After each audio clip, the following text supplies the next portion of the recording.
काका, ये धारा 370 क्या है? धारा 370 क्या है ये जानने के लिए 42 साल पीछे जाना होगा बेटा। अंग्रेजों ने टू नेशन थियरी के तहत हिंदुस्तान के दो टुकड़े कर दिए, एक हिंदुस्तान और पाकिस्तान। पाकिस्तान की बहुत इच्छा थी कि जम्मू कश्मीर का विलीनीकरण पाकिस्तान में हो जाए, और राजा हरि सिंह चाहते थे कि कश्मीर एक स्वतंत्र देश रहे। वो न हिंदुस्तान में विलीन होना चाहते थे न पाकिस्तान में, और तब पाकिस्तान ने खूनी खेल खेला।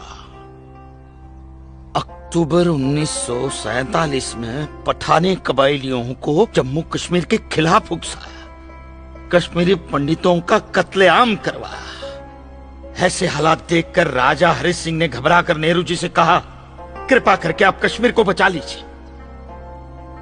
मैं ऐसे हालात में चाहता हूं कि कश्मीर का विलीनीकरण भारत में ही हो जाए, सेना भेजिए। लेकिन जब तक भारतीय सेना कश्मीर पहुंची बहुत देर हो चुकी थी। न जाने कितने कश्मीरी पंडितों का कत्लेआम हो चुका था। कश्मीर का 1/3 हिस्सा पठानी कबायलियों ने अपने कब्जे में कर लिया था। लेकिन अपनी इस नीच हरकत के बाद भी पाकिस्तान बाज नहीं आया। पठानी कबायलियों और भारतीय सेना के बीच युद्ध जारी रखा पाकिस्तान ने।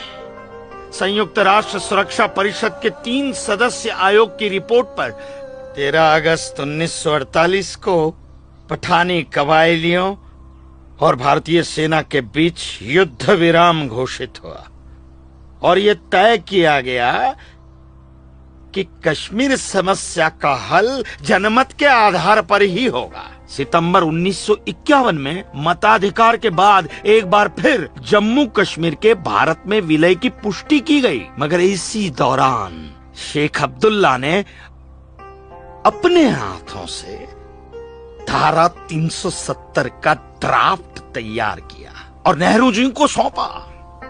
सरदार पटेल और आम्बेडकर साहब की मर्जी के खिलाफ 1952 में नेहरू जी ने इसे लागू भी कर दिया।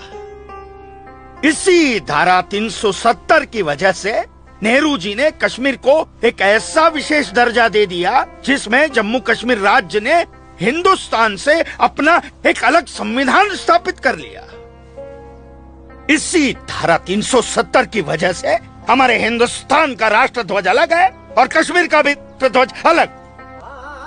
इसी धारा 370 की वजह से कश्मीर की कोई भी महिला यदि भारत के किसी भी अन्य राज्य के नागरिक के साथ शादी करती है तो उस महिला की नागरिकता समाप्त हो जाती है। लेकिन यदि वो महिला अगर किसी पाकिस्तानी नागरिक के साथ शादी करती है तो पाकिस्तानी नागरिक कश्मीर का नागरिक हो जाता है, हिंदुस्तान का नागरिक हो जाता है। इसी धारा 370 की वजह से भारत के किसी भी अन्य राज्य का नागरिक जम्मू कश्मीर में जमीन खरीद नहीं सकता, व्यापार नहीं कर सकता। लेकिन जम्मू कश्मीर का नागरिक भारत के किसी भी अन्य राज्य में जाकर अपना व्यापार कर सकता है, जमीन खरीद सकता है, कुछ भी कर सकता है। अरे ये बिग लैंड एबोल्यूशन एक्ट क्या है पता है? यदि जम्मू कश्मीर का कोई भी मुसलमान जमीन ठेके पर लेकर खेती करता है तो कश्मीर की सरकार उस हिंदू को बिना मुआवजा दिए वो जमीन जबरन उस मुसलमान को दे सकती है। ये है बिग लैंड एबोल्यूशन एक्ट, ये है धारा 370-35 से, और इसी का नतीजा है ये गिरधारी जी का फैसला। और सिर्फ यही नहीं, ये जो सरकार की ऋण निरस्तीकरण योजना है ना, इसके अंतर्गत उन सारे मुसलमानों का कर्जा माफ कर दिया जाएगा जो उन्होंने हिंदुओं से लिया। बताइए। सरकारी नौकरियों में 5% का आरक्षण हम हिंदुओं के लिए किया है। सारे हिंदू कश्मीर से चले जाएं, यही चाहता है पाकिस्तान और यही चाहते थे शेख अब्दुल्ला।